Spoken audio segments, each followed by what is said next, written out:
Hey everyone, George Christie here with Wine Industry Network. Welcome to the Wine Industry Sales Symposium replay.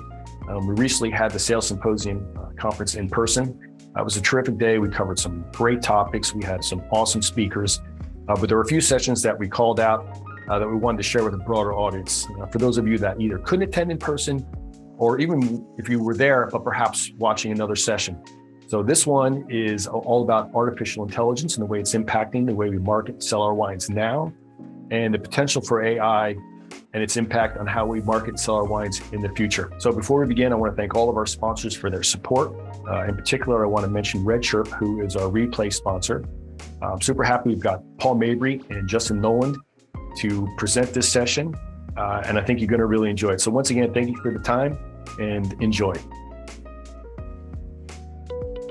You've got a lot to communicate, and if you can just get people to pay attention, you'll delight your customers and sell more wine. But people ignore emails and screen calls. Everyone does read their text messages, but alcohol regulations make compliance a bear. Use RedChirp to cut through the noise. Convert website traffic into reservations and sales with web-to-text chat. Reliably reach members about customizing club orders, declined cards, and delinquent pickups. Exceed your sales goals with customized promotions that make everyone feel like a VIP. Securely collect credit card info 6 times faster. Reduce returns and no-shows with completely automated shipment notifications and reservation reminders, while order attribution automatically connects text to sales so you know what's working. RedChirp is trusted by wineries of all sizes and integrates with your other tools. Get more leads, make more sales, and build stronger relationships with RedChirp. Good afternoon, everyone. That ad was done by AI for sure, right? Does everyone agree? Good. Welcome, welcome. We're going to end the day here a little bit with a little fun thing. Get a little nerdy. I think everyone's ready. My name is Paul Mabry, and this is Justin Noland. We're going to walk through a little AI if you don't mind. So all the buzzwords we've heard for the years, right? Are you tired of hearing buzzwords? I absolutely am. All the new shiny lures, what to use. How many of you remember Pinterest, right? Is that a big thing anymore? No. Clubhouse, wasn't that big during the pandemic? No, yeah, it's not. So I'm here to kind of guide you and ground you about AI and not make it a flashy lure. But I want you to know that over the years, I've really tried to predict different trends for you. I don't know why this is in black, but these are all the different things that I've said, good or bad. NFTs suck. Cryptocurrency sucks. AI is something we need to use. It's an absolute tool. When we think of AI, we think of these nerdy things. We think of these movies and creatures. Who would have thought that it's screens where you ask questions, where you tell it to create a picture, right? Now, AI has been around a long time, actually, to give you a bit of history. So the first computer was invented in 1948, and as soon after a man named Alan Turing said, let's create a way to distinguish if it's an AI talking to us or a human. And he made the Turing test, I'm sure you heard of. And then over time, we made some interesting little tests. And then we had a long gap from the 60s to the late 90s where nothing happened in AI. And then suddenly computers got smarter, faster, better. And lots of AI that you probably recognize came out. Dragon speaking, they used to translate your voice into text for us old people here. Siri for you young people, AI, right? And it's accelerated faster and faster, and it really looks like this. So under the curve, AI sucked and didn't behave like a human until around 2017. That's when AI became smart enough to be just above average of a human. And in 2020, we released new AI tools. And the new AI tools that are really sexy right now is called generative AI.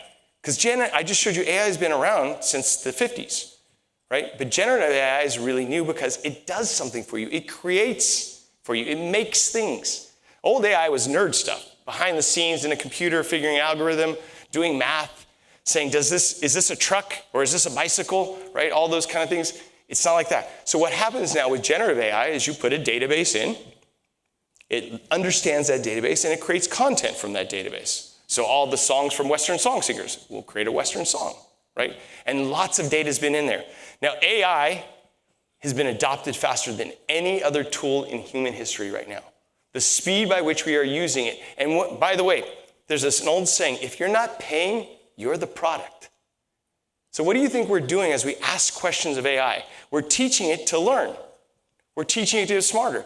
And lots of people use AI. So Pick uses AI. We have to figure out what a wine label means, or coming from a retailer, what a wine fee means. This is garbage. So Justin works for Treasury. They have a brand called 19 Crimes and Martha's Chard. That would seem easy to match, right? But it doesn't say Martha Stewart. It doesn't say Chardonnay. 19 Crimes has a hard Chardonnay, as you know. And Martha Stewart made another Chardonnay with another producer, 5 to 10 years ago. And the machine, all those ones on the right is what the machine has to figure out and tell me. And then we ask questions of it. That's hard. Imagine French or Italian or Spanish wines, how we have to distinguish and pull those out. My own wife is the worst offender, actually. My wife is the CEO of Donham. Look up here. This is Donham Chardonnay, Year of the Dog, Russian River. So first of all, the label is Year of the Pig. Second of all, there is no Year of the Dog. It's just Russian River Donham Chardonnay. So every year, because she changes the label based on the Chinese zodiac, they change the sign. So you'll have Donham Pig Chardonnay, Donham Dragon Chardonnay. It's very hard for us to use AI. And AI is smart, but it doesn't get there. So what can we think, what will AI do for us, right? What does it absolutely do? So I don't want to say AI is going to change the world and write your papers. It's not going to change your marketing. But what it does do is it does good enough, right? If you need something that's good enough, AI is awesome for it. You need an auto-response email for your customers. It's probably good enough.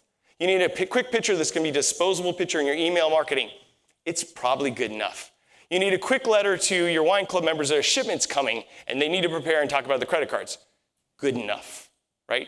So that's really what AI is good. And if you look, Adam Lee from Siduri, who I forget his new winery's name, he just did an email campaign. So you can go to LinkedIn and he's got a whole blog about how he wrote an email and made all the pictures using AI, and it was good enough, right? Now, I'm not saying you should replace your copyright because I don't think good enough is always the right answer, right? I don't think good enough is the right answer for everything. There are uses for good enough, but it's not the right place to do. The second thing it does is a head start, right? If you're trying to think of something, you want to go faster, right? Tell me all the wineries in Sonoma that make Chardonnay under $100. It might give you half the answers. It gives you a head start to do that. I'm going traveling. Tell me the best places to go in Sonoma on a Friday afternoon that also that has Spanish wine. Good enough, right? It'll give me a head start and it'll talk to that piece. And the last thing that it does really well is it reviews your work. It'll tell you if you suck or not, right? There's lots of tools out there. Grammarly, if you haven't used Grammarly, that is a grammar tool that tells you better grammar. They're starting to lean into AI more. It's telling you, and it's learning to tell you better grammar. And it's also learning to use words that are colloquialisms that we use more and more in different parts of the world because we speak differently. That's AI, right? So let's walk through some AI examples. So early AI, let's show pictures, wasn't that great. So you can see me. First of all, they think I'm a rock star, which I'm tone deaf, that's the first mistake. But secondly, my web hands are mutated there. So I don't think anyone could play a guitar with those hands at all. Then they thought I was a superhero, which is even worse, right? Because I'm not, and I'm a plain Jane dude, right? So, but look at my hands and my face in the other picture. So now let's play a real game. So it's improved so much. This was almost 9 months ago that I made this, right? I'm going to ask you guys to raise your hand if you think this next picture is AI or real. Raise your hand if you think it is AI. Raise your hand if you think it is real. So this is AI. Let's do it again. AI or real? AI, raise your hand. Real, raise your hand. This is real. Wow, it's a good game here. Let's go again. AI or real? AI, raise your hands. Real, raise your hands. AI. AI, raise your hands. Real, raise your hands. AI. Oh, got you on that one, huh? AI, raise your hands. Real, raise your hands. This is real. Oh, got you again. That was a tricky one. 2 more. We're almost done. Almost done. I want you to feel good about it. So AI, raise your hand. Real, raise your hand. This is real. Oh, my God. Gotcha. Uh-oh, we're getting trickier. AI, raise your hand. Real, raise your hand. This is AI. It's tough, right? It's so tough that this one is the hardest one yet. AI or real? AI, raise your hands. Real, raise your hands. This is AI. This is a picture that was submitted to a photo competition and won the photo competition. And they had to disqualify it because it won the photo competition. Good enough. That bagel picture was good enough, or the croissant picture was good enough. I would have eaten that croissant, right? Pretty amazing. So what are the three primary uses that you want to use AI for? Content creation, right? ChatGPT. There's lots of content. So creating content, making portions of content, any small bits or big bits, it doesn't matter. It is really good starting to do that, right? It's good for content creation. It's good for image creation. We just saw that. You can't deny that. Mid-Journey pictures were amazing, right? They were beyond good enough. Imagine making pictures of wine in space, Chewbacca drinking wine. I don't know. Backpacks of wine. You can keep going. It's forever, and you can ask any questions. And the last thing is code. AI generates code because code is language, right? And by the way, code doesn't need to be perfect or pretty. It can actually be ugly. It's like the inside of a TV. You don't care what it looks like as long as it shows the show, right?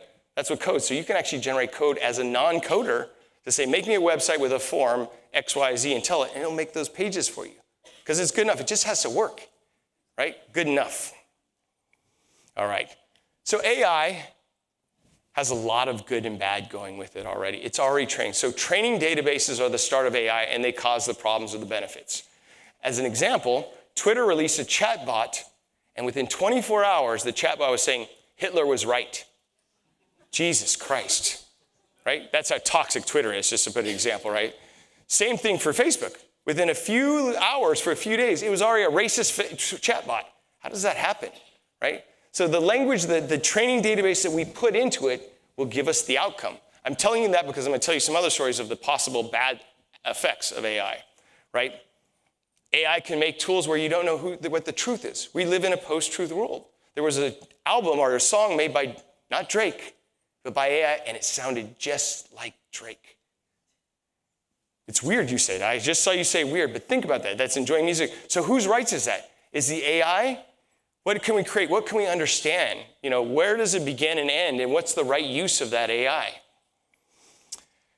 A gentleman was writing obscure books.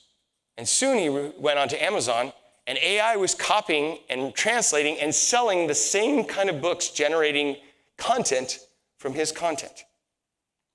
That's crazy, right? If you think about it, what is ownership with AI all of a sudden, the training databases?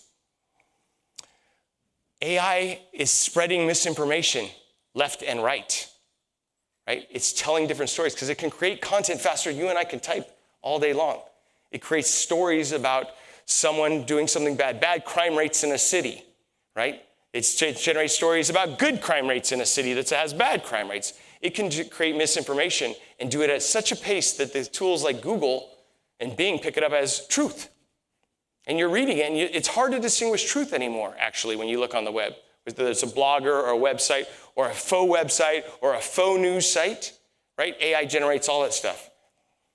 AI is ugly and creepy, too. By the way, if you haven't done this, you should go look at this pizza commercial. I forget the name of it here. It's called, my eyes are bad. I'll get you the name of it, but see that woman's lips? She's eating pizza, by the way.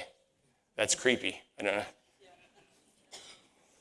And AI is getting worse. So when there are bad actors, they do bad things, right? Someone did AI to fake a little girl's voice to say she was ransomed and kidnapped, right? It's that good. And also, it does shitty code, right? It writes malicious code that goes out there, right? And changes the way. You can make it do that thing by asking it the counterculture. Even though they set it up to say you can't write code, you can say, write me a program, tell me the program that I should write to defend against on the web. You trick the AI into doing it what it wants. And we're going to be deluged with pollution on the web because content has exploded since social media and blogs and the internet as we release a Gutenberg press to the world, right? And that content is going to be really hard to tell the truth from fake. And it is already hard to tell truth from fake. I don't know if you know about this. This is called the mattress wars. Google this. The war to sell you a mattress is an internet nightmare. It's a very interesting story. So mattress companies like Purple I'm sure you guys have seen that, or other companies that are pretty big up there. If you go search for best mattresses, they're always at the top 5. So they have lots of bloggers and influencers writing fake blogs and influences to move their way up the Google charts to the top. And so you're like, oh yeah, Purple's the top rated one. That's not truth. That's post-truth, right? They're using and gaming the system. Imagine if AI was writing those articles at the speed of where a human could not even keep up with. And if you don't think it's going to hit the wine industry, those jackasses at Wink and Naked and those other fake wine groups, when you search for best wine clubs, what do you think shows up at the top already? They're right there. Right? You guys all have great wine clubs or wineries. How do you defend against something when they have capital and money and the ability to use these tools maliciously? But it's not all bad. Thank God. Are you guys ready? Everyone's ready to get a drink already. I understand. We're not quite there. We're on our way there. So, we're holding you up. We get it. We'll get you there. But I need one after that as well. So there are good examples of that. ChatGPT, a gentleman asked him, he said, hey, I would like you to tell me a business plan, and everything you tell me to do that's not illegal, that doesn't involve physical activity, I will do with $100. Build me a business on that. And it built him a pretty successful business. I think it got up to $40,000 or something like that. There was a research firm in the East Coast that did the same with stock market. Because stocks are actually not about dollars and cents. It's actually about the psychology of the market and what's going on around it. And it predicted by like 720% better right now. So like, what does that mean for stockbrokers? What does that mean for predicting stocks? And what does that mean when a bunch of AI is predicting the same predictions? Whose predictions are better, right? When they're all using the same tools, how do we make money on something that everyone's betting on the same thing? Because that stock market's betting. Is anyone a video gamer in the world? Play video games? No, not many. Okay, so video games, they have these things called non-player characters. And they have these really stupid lines like, I met you today. And they talk to you in really rote, meaningless ways, right? And they program a few responses. Sometimes they'll have 10 or 12 responses where you can talk to them, but they don't know what you're talking about. They've inserted ChatGPT in a video game, and now you can have conversations for days with it. And it knows what you said, it knows what you talked about before. Imagine that with gaming, with entertainment. Imagine when you put on those Meta headphones that are taking all this money from in that metaverse, and you're actually having conversations with a character, The Rock, or Chris O'Gorman, but it's not really Chris O'Gorman, right? Again, post-truth, but still, it helps you go really fast. I said that before. So if you are a photographer or you are a filmmaker, it costs a lot of money to figure out. It takes a lot of creativity to try to determine which shot you want to take, or it takes a lot of time and energy and money to actually try the different shots. But you can say to these tools, show me 20 different shots. And you're like, I think I want the eye level shot. That's the one that's really speaking to me to make this film. So they shortcutted your way to do the actual work, right? It's pretty cool, actually, if you look at that. And the same thing for interior design. Imagine saying, I want my house to look postmodern. I want it to look like Southwest country. I want it to look like Victorian. I don't know. Obviously, I'm not an interior decorator. You can tell I'm pretty terrible at it. I'm colorblind as well as tone deaf. But it's available. It's possible, right? These are all things that are happening. And it's getting even better. We're actually deploying it more and more. So Wendy's is going to get rid of all of their order takers and put a ChatGPT bot there. Well, when you think about it, it kind of makes sense. It's not really hard to order Wendy's. And how many people say, tell me what's your best menu item? And if they do, Wendy's can ask a couple simple questions from a chat bot and probably get you a pretty good, whether it's a double-double, I don't know what they make there, or spicy chicken, whatever, nugs, whatever. So, and Ryan Reynolds, I don't know if you guys have seen the commercial yet where he used ChatGPT to write the commercial. What genius it was. Not only did he write the commercial, he read it like as a ChatGPT read it, so it made it very funny. It was ironic using that. This whole speech was written by ChatGPT, just to be fair. So, no. So there are a lot of hucksters out there telling you about AI. I am by no means the full expert in AI. I want to ground you in what's good and bad, what's possible, what the 3 use cases are, right? Really good enough, head start, review your work, content, pictures, and code. But if you really want to learn about AI, you should go online to a woman named Rachel Woods. She used to be in the wine industry, actually, so she knows a lot about it. And she has a great website, the AI Exchange, and she has a daily newsletter that tells you a ton, saves you time and energy. So she curates it all. She's got an amazing TikTok. She's been picked up by the Wall Street Journal multiple times, and she's just super awesome. So it's too fast to keep up with. So having someone curating you and keeping the noise and keeping you to the signal, it's pretty cool. And someone that speaks both geek and chic at the same time, I'd recommend Rachel Wood. So with that, I'm going to pass it to the actual dancer, the star here, Justin Nolan. He's the head of digital for Treasury, and he's got better dance shoes than I do. So welcome up, Justin. Cheers. Thank you, Paul. Can everybody hear me okay? Awesome. I want to just double down on that. If you are looking for information, sign up for Rachel Wood's and the AI Exchange's email. I will literally say the vast majority of what I'm going to talk about is something that she's probably put in there at some point over the time, and she's the one that I'm learning from over the last year as we continue to build these kinds of things out and do new stuff. So just want to double down on that. Anyways, Justin Nolan, again, thank you, Paul. Thanks for having me out. Just a quick starter. When Paul reached out to me and said, "Hey, you want to talk at the symposium, and we're going to talk AI?" and I said, "Sure. How nerdy do you want me to get?" And so he said, "Look, we want to talk about it. We want to get people some information. We want to show people what can be done today, what's actually realistic, and what is being done. So just talk about it and show what we're actually doing." So I do want to start with the basics. So if you already know all of this stuff, cool. If you don't, you can pretend that you did. We've been using AI for a long time. All of us have. Anybody in the digital space has been using it for a long time.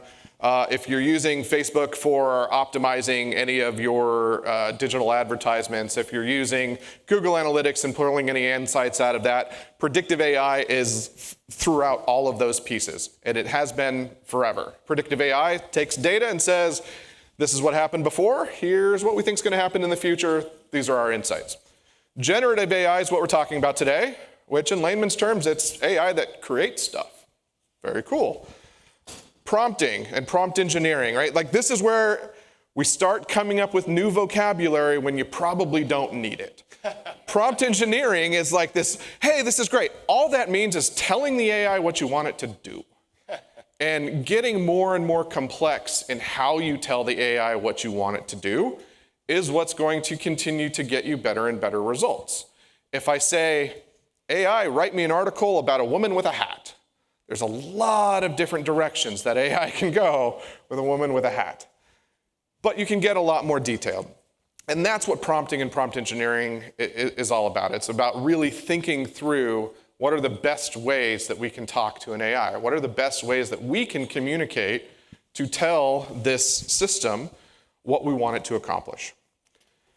ChatGPT. ChatGPT, or ChatGPT 4, or ChatGPT 3.5, has been somewhat synonymous with everything to do with generative AI, and it's not. It's one tool amongst quite a few. And in some cases, it's not even the best tool for written copy. So I just want to call it out. It is awesome. OpenAI is doing some really amazing work. I love DALL-E, which, again, DALL-E is also a tool within the generative AI space. But even that, probably not the best tool for imagery. So keep in mind when people are talking about ChatGPT, oftentimes they're talking about generative AI as a whole when ChatGPT actually can't do the things that they're talking about. AI language model, right? So this is going to kind of verge on that getting a little too nerdy, so I won't get into like the technical details, but if you do want to talk this stuff, I love getting stupid nerdy with this, so feel free to reach out. But virtually all of the different AI models are running off of different language models. Everybody's kind of creating their own. So what that can mean is that as they're learning in different ways, some generative AI services are better than others for different kinds of things. And I'll explain that as we get into it. I do want to start with a little bit of a story. Anybody that knows me knows that I'm very tech forward. I like trying new stuff. I like breaking things as quickly as I possibly can. I like failing forward, and I preach that to my team as much as possible. I was not a first adopter with AI. In fact, a team member of mine who actually has the title Director of Innovation came to me and said, dude, we've been doing this for months. Why aren't you involved yet? So it was a scenario where I actually got pushed by my own team. So these are the steps that I went through in understanding AI, getting started with it, and helping the broader team and Treasury as an organization begin to adopt it. One of the reasons I joined Treasury 2 years ago is because the organization is very high on innovation. They are willing to try things that a lot of other wineries aren't. Some really, really smart people put Snoop Dogg on a bottle label. Most people probably wouldn't have done that. They're willing to try stuff, and oftentimes it pays off, and when it doesn't, we're okay with it.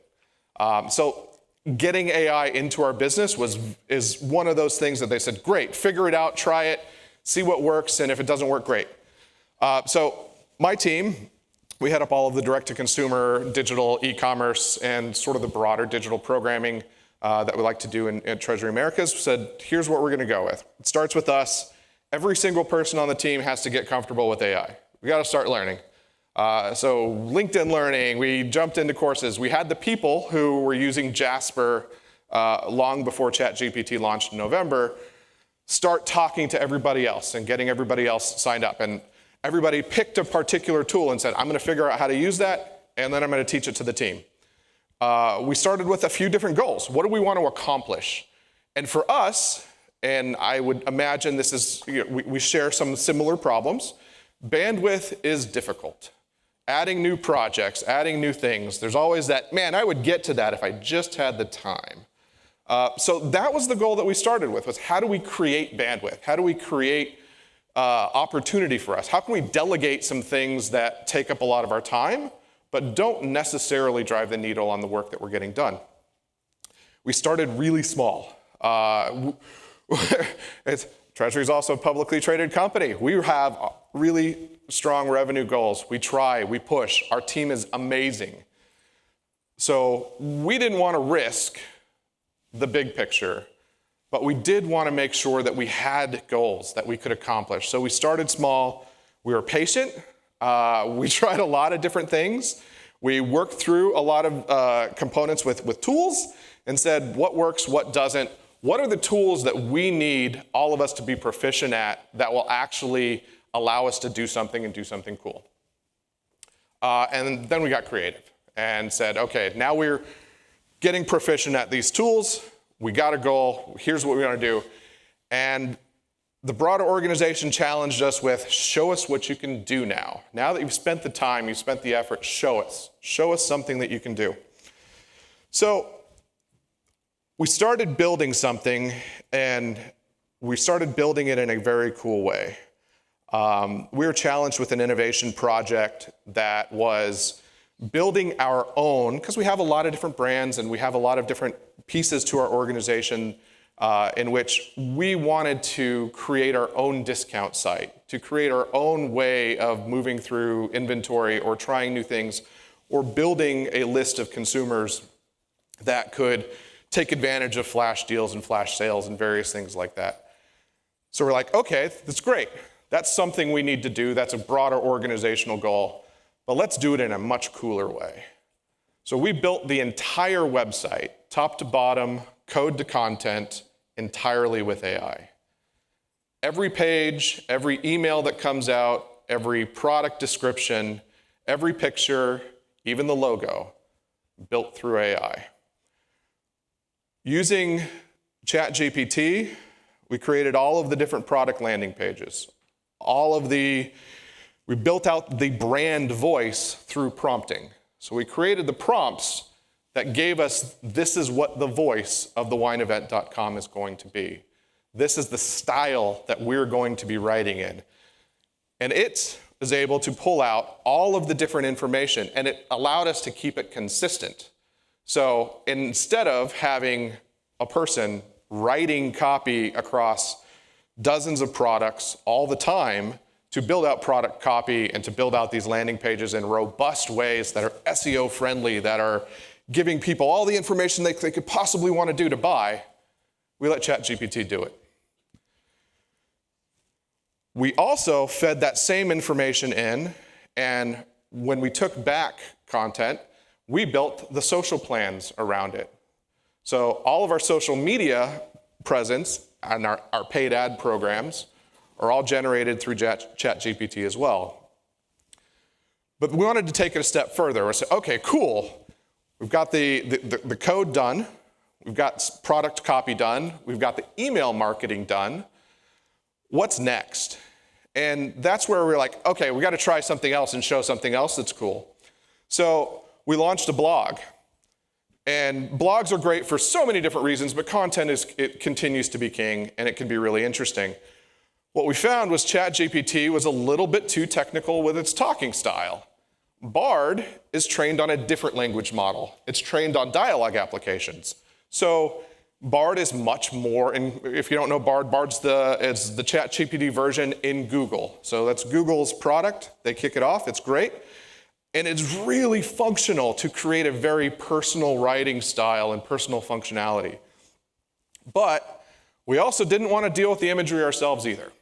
So we said, what's the next phase? What's the next thing we can do? So using flair.ai, which is a brand imagery tool base, we're able to create all of the different product imagery that we're going to utilize. The example that I'm showing today, if you can see it, and this is cone of silence, nobody gets to talk about this. This product doesn't actually bottle for another month. This bottle doesn't exist. Those headphones don't exist. That platform doesn't exist. The bubbles in the background certainly don't exist. All of that was generated through AI. So, and it's completely original. It's not this is the background you chose and you put a bottle shot in it. It's how do we create a prompt that gives it the style that we're looking for and allows it to create imagery and tons of imagery that we can then select from, choose from, and determine what's going to be best for that brand. There's still somebody at the wheel. There's still somebody managing, this is what we want, this is what we're trying to accomplish. But their ability to take the copy, to take the imagery, to take the different stylizing, and then build it into the broader website allowed us to create a website that was both super consumer friendly, that had great code and great build. Obviously, we care about compliance and all of the other fun stuff. So there were a couple of integrations that we had to handle ourselves. But from a content visual perspective, all of those things, soup to nuts, was built through AI. But it wasn't just that as, hey, this is really cool, and we're able to talk with our leaders about it, and they love it because it's innovative and we're interesting. It was also really functional. To launch this new project took roughly 6 or 7% of the amount of time it would usually take us to build a new website, and we built a lot of them, so we had benchmarks to work off of, and about 3% of the cost. So being able to do that quickly and efficiently in a way that made a lot of sense to a lot of people, that's a difference in business. And also, we didn't have to hire anybody. Our team was able to utilize these tools and, quite frankly, now utilize them across every brand that we have in different ways, in various ingenuitive ways, to increase their bandwidth, to give them more time so that they can now delegate tasks to different things. So we've actually started to continue that path. And so there's 4 more tools, just quickly talk. Pictory is flair.ai, but for video. So video content that allows you to create scripting and give it the prompts, and it will deliver video for you. Jasper, again, arguably, this is the best copy content AI that's out there, and it's actually been out longer than ChatGPT and certainly Bard. But it has a lot of different content style templates. So we use it for a number of things. There's also Chrome plugins. So even on our personal Gmails and stuff like that, with Chrome, you essentially can allow Jasper to answer your own personal emails through Gmail and do a lot of those kind of fun things. So it helps speed up our processes. Murph AI is our voice generator. So we build a lot of different ads, a lot of different things for digital across the board. And we wanted to create voices that were more correct for the areas that we were targeting. So it's really difficult to hire voice actors or get people that were going to get the syntax and everything correctly across the board. Murph allows us to do that. So if we're running ads in the South, we have voices that are more coherent for the people in the South. We're running ads in South America. We have the actual syntax of the correct language in the various places that they are. Fireflies is probably my favorite because I end up with most of the administrative tasks on my team. All of them do really cool creative stuff, and I'm the one that reports back to the broader organization. But Fireflies is our AI assistant. It's the one that takes all of our notes during all of our meetings. It's the one that we can actually do a voice search, so I can say, hey, give me my notes, give me what I said. Or I can say, hey, give me what Shem Swerkis said, because Shem's the real brilliant guy in my group. And it'll literally pull up all the notes for everything that he said during that meeting, and we can walk through it and say, okay, great, that's what we're going to accomplish next. And that is what AI can do for you guys. Again, these are real things that it can do today. It's not crazy robots. It's creating bandwidth. It's delegating tasks. To Paul's point, it's good enough for a lot of things, and some things it might even be better than me. Thanks. Nice job. Cheers. So we have a lot of Q&A that we'll be dealing with. Well, not a lot, a few, thankfully. But I think that the point that Justin made about good enough, I mean, how many years do we spend working on a website and then just stay stale for the next 4 or 5 years, where Justin's making living, breathing sites that he's adjusting and changing real time because he's freed up. And his people aren't creating that content anymore. They're busy doing the job that we really need them to do, which is marketing to the customers, creating better programs to talk to the customers, making smarter discounting programs, all the different things that are strategic versus these tactical pieces that are not helpful for his team and don't generate a lot of ROI. So good enough is a really good expression of what he built with this site. Would you say that? Absolutely. Yeah. So I have a lot of questions here, but I'm going to try to keep them. So can you get more tactical? What tools and what prompts? How can a wine brand use it to sell more wine? Well, there's a lot baked in there, by the way.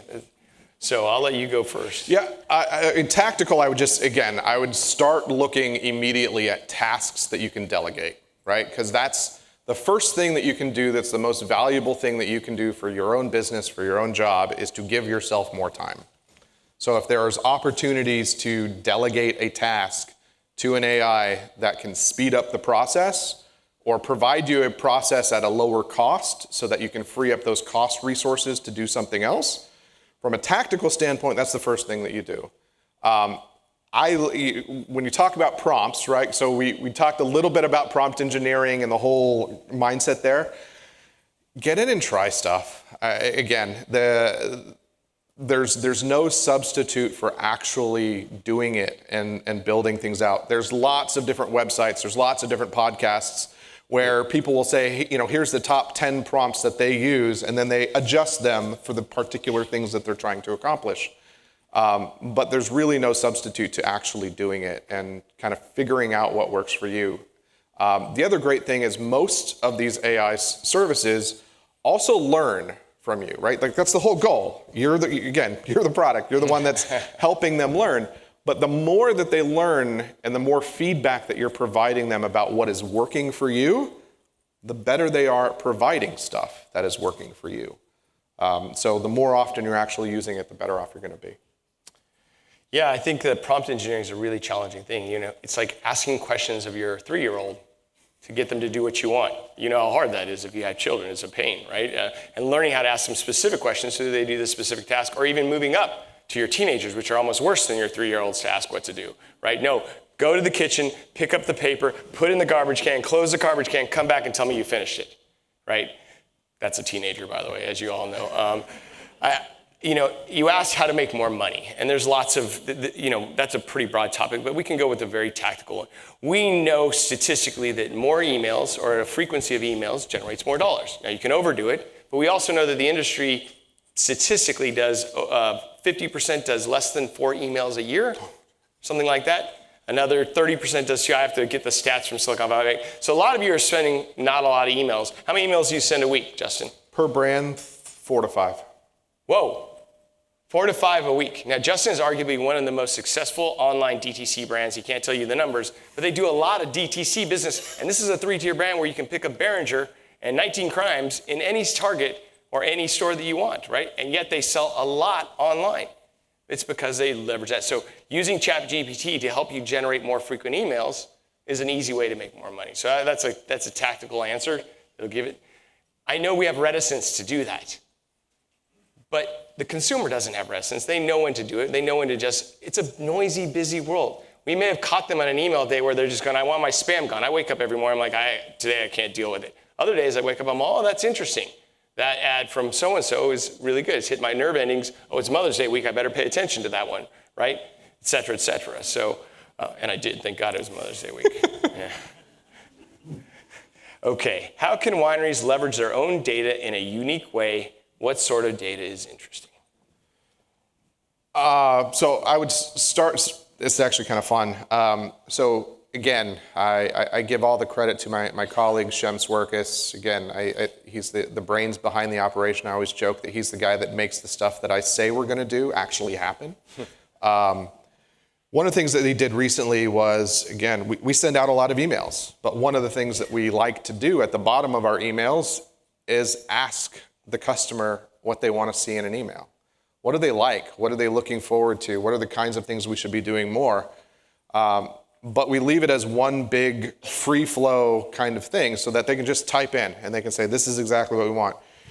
And those email lists are really large, and I'm super stoked that we get a lot of return emails with the feedback from those kind of surveys. But it's difficult to pull an insight from that. It's difficult to say quantitatively, this is what they're asking for, this is what we should do more of.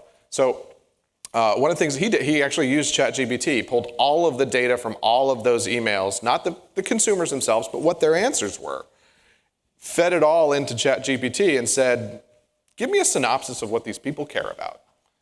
And it literally pulled out within about 2.5 minutes a full report of all of the different kinds of things that are mentioned the most, what the kinds of things that are mentioned with a high level of affinity, what are the kinds of things that were mentioned with some level of negativity. And we very quickly had a somewhat clear idea of what that email database wanted to see more of, didn't necessarily want to see a lot of, but also to a standpoint of saying, okay, now we can truly inform our content strategy going forward. The other side is, and again, this is where we start getting real techie, real nerdy, right, is you can use the predictive AI side of AI to create a feedback loop where you're creating content through generative AI and you plug it into A/B testing functionality that will then continuously pull that information back of what is working better, which is now your data, right? You've created content, you put it out there, you know what's working. You can feed that back into generative AI so that it will continually provide you with better content and continuously better content over time. Yeah, I think a simple one is ask the AI, the generative AI, give it your website and say, what are the best keywords I should put in for SEO? What is the best what is the small descriptions that you do for Google when it does a micro description? It'll do that quick. That's a fast way to use data to train it to do something that helps you do a better job. It's an endless task. So these are big things. Digital's a big topic. AI is a big topic. So trying to find key specific ones that are easy and bite-sized is key for us. So do you think there will be a point when people stop using social media because it's going to be oversaturated with AI content? Interesting question. It's a great question. So I'm going to say no. Yeah. And I'm going to say no for a couple of different reasons. One is there's been an awful lot of AI content over a long period of time, right? Social media lives off of algorithms. That's how it's always worked. It's continuously shown algorithms where if you interact with something, it will show you more of that kind of content. And that hasn't slowed down people's use of social media. That's actually sped it up, which to some extent we can argue is a problem, and I would be totally willing to argue that as well. Yeah. But the value of AI content isn't necessarily that it's creating something that's brand new and we can talk through the ethics of whether you can tell what's real and what's not, but it's allowing greater levels of creativity from people that don't necessarily have all of those skill sets or all of those things. So if you can free up more of your time using AI, if you can free up more of your administrative time, more of the time that you're doing for work, more of the time that you're doing for that, I'm going to guess that the likelihood is you might spend more time on social media. Well, I think, look, maybe.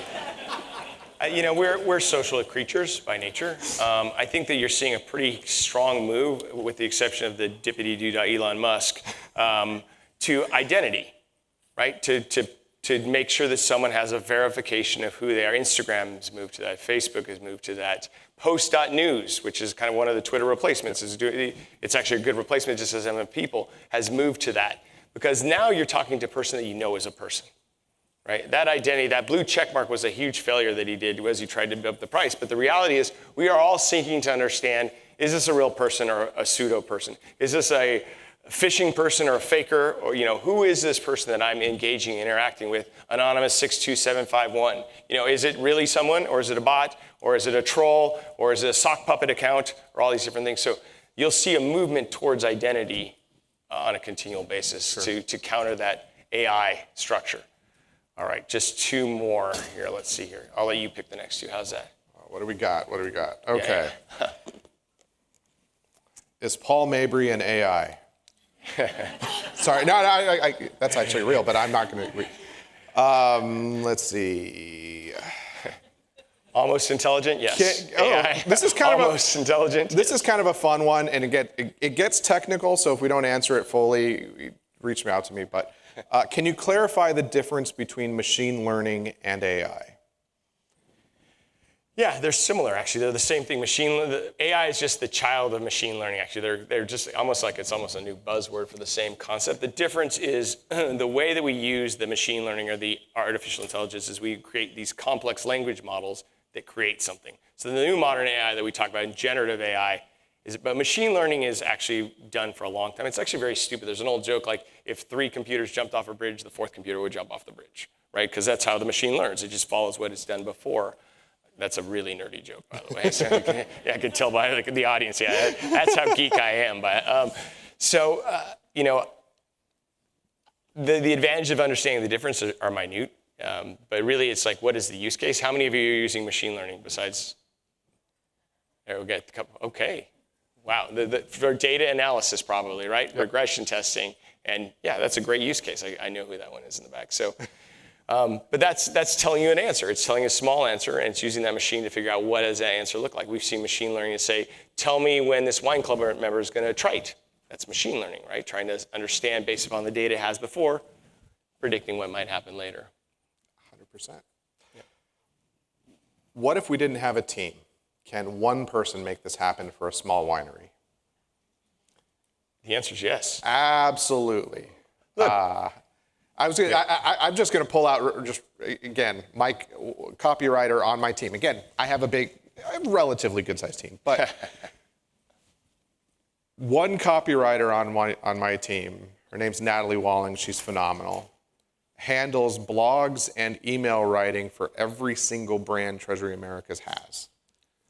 If allowing one person to be able to do all of it, just by itself, for us, that one person is making a tremendous difference because it's freeing up resources. It's allowing her to have true oversight over our online communications and all of the different pieces that we're putting out there so that it's all modeled together.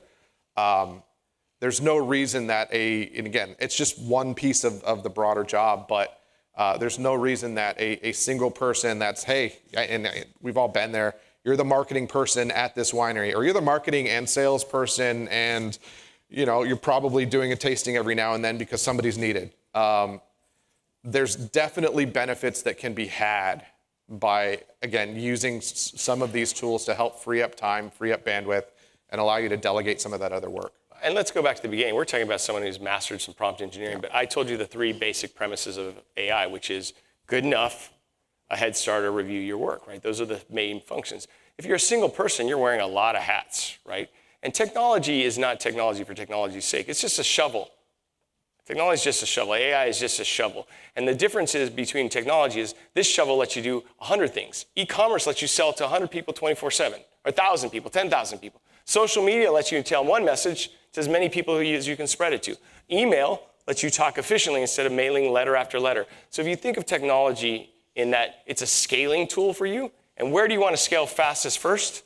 That's what it'll do as a single owner winery. I think I lost you. Oh, you lost that one? Yeah. Okay, well, there we go. It's got my face. Yeah, what else we got? I am an AI, obviously. It's got to go one more and then. Thoughts? No, let's go customer service. There was a customer service one. Can AI do customer service, responding to customer emails, making reservations, et cetera? That's the thing that is being used the most for right now. The chatbot explosion is there, and you're telling it the answers you think it wants to know, and you teach it more about your brand, when are you open, and it's not hard. It's pretty rudimentary, quickly how it gets up there, and then that's handling your customer support for you on your website 24/7, right? I need to make a reservation at the winery. Can you help me? I have an emergency. It's my wife's birthday. Well, let me escalate that to you, and it shoots you. So AI also understands not just to answer the customer, it also knows when to trigger to do, hey, I need to tell the owner that this is a VIP and they have an emergency meeting that has to happen. So it's a tool that when you string it together, that automation makes you 10 times more efficient, 10 times more effective. It's not easy to do, though. I need to be very clear. We talk about it as easy. That's why we highly recommend Rachel Woods or other people that can tell you how to use Zapier and do a Zap, or how to connect it to your website, or these things. These are not things most of us know how to do as an industry. So having someone do it for us or learning how to do it is going to be a challenge for us, all of us. It's a challenge for the world, to be fair, but especially us in the wine industry. Like, who uses Zapier in this room? Okay, it's a small subset. Thank God.